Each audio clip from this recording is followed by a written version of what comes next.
형제와 여러분 안녕하세요. 오늘은 12월 5일 월요일 죽음을 뛰어넘는 삶의 목적이라는 제목으로 데살로니가 전서 4장 1절부터 18절까지를 묵상합니다. 1절부터 볼까요? 그러므로 형제들아 우리가 끝으로 주 예수 안에서 너희에게 구하고 권면하느니 너희가 마땅히 어떻게 행하며 하나님을 기쁘시게 할 수 있는지를 우리에게 배웠으니 곧 너희가 행하는 바라 더욱 많이 힘쓰라.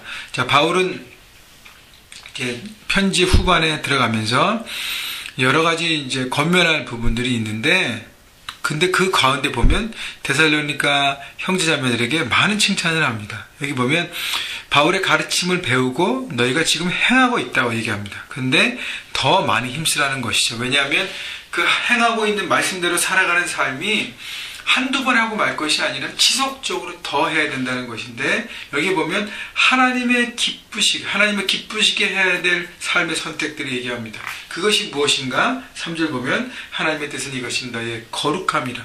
거룩함은 너희 삶에서 매일매일 선택하고 세상의 현장 가운데 세상의 원리가 아니라 하나님의 원리와 말씀의 그 기준을 선택할 때 그 거룩함이 바로 하나님의 뜻이고 하나님을 기쁘시게 하는 삶인 것을 바울은 강조합니다. 그렇기 때문에 그것을 너희가 지금 행하고 있다고 얘기해요. 근데 계속적으로 날마다 더 성숙하게, 더 거룩하게, 더 깊게 행해야 함을, 더욱 많이 힘써야 함을 바울은 강조하고 있습니다. 왜냐하면 세상 현장에서 매일매일 그렇게 우리가 긴장하고 하나님의 원리를 선택하고 정직과 거룩과 정결과 하나님을 기쁘시게 하는 그 모든 것을 선택하는 게 참 쉽지는 않습니다. 그렇기 때문에 매일매일 긴장하고 기도하고 준비하고 그렇게 하라는 것입니다.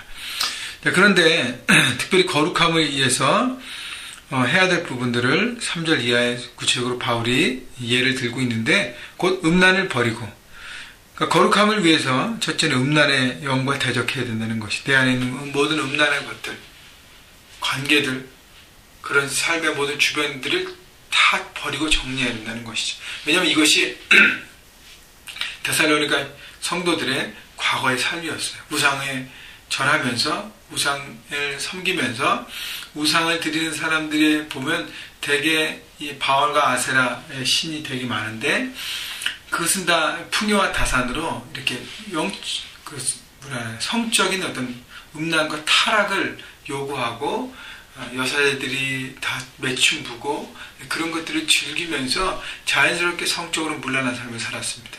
그 모든 것을 버려야 된다는 거예요.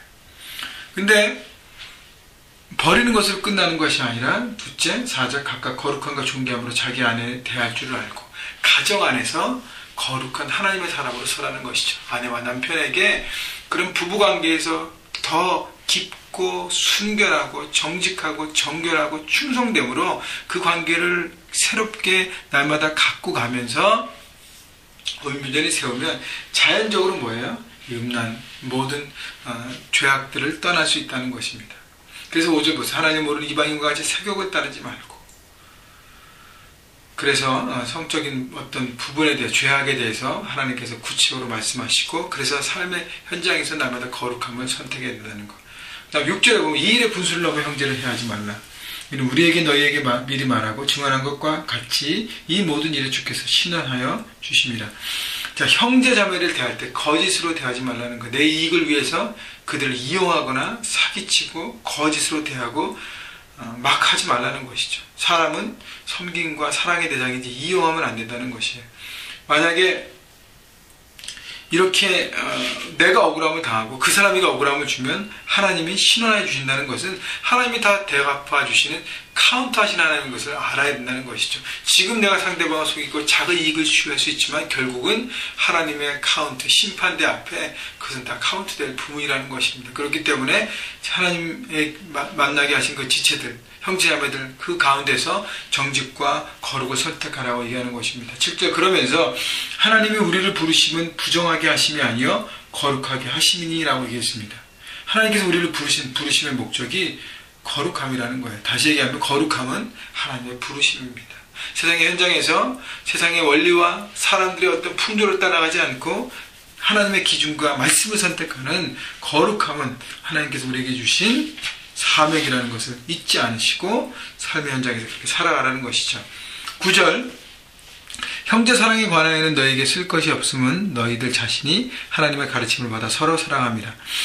뭐에 관하여 얘기하는 것은 아마 바울에게 디모데와 또 데살로니가 성도들이 여러 가지 질문한 것 같아요. 이런 케이스는 어떻게 해야 합니까? 그래서 바울이 그 부분에 대해서 이렇게 대답을 해주는 건데, 형제 사랑에 관한 거는 너에게 쓸 것이 없다는 것은 이미 데살로니가 성도들 안에서 풍성한 사랑이 있었다는 거예요. 너무 이 데살로니가 전후서를 보면서 바울이 얼마나 많은 칭찬을 데살로니가 형제자매들에게 하는지를 바라봅니다. 우리도 하나님 앞에 이런 칭찬들을 받는 교회가 또 성도가 되었기를 바라요. 사랑이 풍성해서 더 이상 가르칠 게 없다는 것이 이미 잘하고 있기 때문에. 그런데 11절 또 너에게 명한 것 같이 조용히 자기 일을 하고 너희 손으로 일하기를 힘쓰라. 바울이 노동에 대한 권면을 하는 것은 뭐냐면 사랑과 나눔이 풍성하기 때문에 혹시 그 중에서 이것을 악용하는 사람이 있을 수 있다는 거예요. 일을 열심히 하지 않고 대충 하면서 다른 사람의 섬김과 도움만 받고 이렇게 편하게 살아가는 사람, 이건 잘못됐다는 것이죠. 그래서 노동관에 대해서, 올바른 노동관에 대해서 얘기합니다. 열심히 일하는 것이죠. 자기를 조용히 성실하게 하고 네 손으로 하라는 거예요. 다른 사람의 덕을 받으려고만 애쓰지 않고 열심히 내가 일하고 결국 어떻게 그것은 내가 나눠주는 삶을 대해야 하는 것이죠. 우리가 필요할 때는 받을 필요가 있습니다. 그러나 궁극적인 목적은 나누기 위해서 그렇게 열심히 일하면서 나눔과 사랑의 풍성함이 바로 올바른 삶의 모습이라는 것을 바울이 강조합니다. 마지막으로요. 죄송합니다. 13절 이후에 어떤 죽은 사람, 내 주변에 가까이 있는 사람이 죽었을 때 어떤 죽음으로부터 그것을 경험하면서 너무 많이 슬프고 어렵잖아요. 그죠?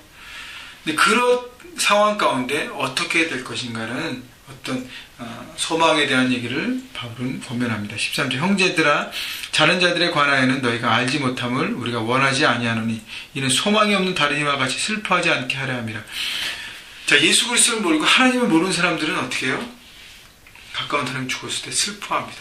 왜냐하면 이것이 끝이기 때문에. 그러나 예수 그리스도를 믿는 사람들은요, 하나님의 자녀들은 이것이 끝이 아니라 다시 나중에 만날 것을 기약하는 잠시의 이별입니다.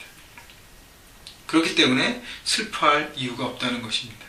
물론 슬퍼할 수 있죠. 잠깐 인간적인 마음. 그러나 크게 슬퍼할 필요가 없다는 것이죠. 다시 만남을 바라보기 때문에. 주님의 재림. 그래서 주님의 재림 때 죽은 자들이 부활할 것을 바울은 구체적으로 설명하고 있습니다. 14절 우리가 예수께서 죽으셨다가 다시 살아나심을 믿을진데 이와 같이 예수 안에서 자는 자들도 하나님 그와 함께 데리고 오시리라. 우리가 재림을 바라보고 예수님의 다시 오심 종말을 바라볼 때 그때 주님께서 오실 때 죽은 자들을 다 먼저 일으키신다는 것이죠. 그리고 우리가 살아있는 사람들이 주님의 재림에 동참합니다. 그렇기 때문에 우리가 살아있으나 죽었으나 관계없다는 것이죠. 주님의 재림에 동참하는 것은. 그래서 이 땅에 사명을 다해서 먼저 간 사람들은 존귀하게 보내드리고 또 남아있는 사람들은 남아있는 사명들을 감당하는 것이 중요한 것이죠. 그래서 육신적인 이별들을 너무 슬퍼하고 아파하지 말라는 것입니다. 왜냐하면 하나님 안에서 이 모든 것들이 하나님 뜻 안에 있음을 바라보라는 것이죠. 그래서 18절에 그러므로 이러한 말로 서로 위로하라. 서로 격려하면서 우리가 다시 만날 거잖아 하고 힘을 내라는 것입니다. 여러분 우리의 삶이 육적인 것에 머무르지 않아야 된다는 것이 영원한 하나님의 나라를 바라보고 하나님의 그 진리 가운데 우리의 생각을 넓히라는 것입니다. 그때 우리가 현실을 이기고 넉넉히 돌파할 수 있는 것입니다. 여러분 데살로니가 성도들을 바라보면서 또 바울의 권면을 바라보면서 이 두 관계가 얼마나 귀한지 저와 여러분의 관계도 이렇게 긴밀했으면 좋겠고요. 더 지금보다 이미 데살로니가 성도들처럼 우리 남가정직의 성도들도 행하고 있어요. 너무 감사해요. 그러나 바울이 얘기했던 것처럼 더 많이 힘쓰고 함께 이것을 위해서 애써가는 저희 모두가 되기를 주님의 이름으로 축원합니다.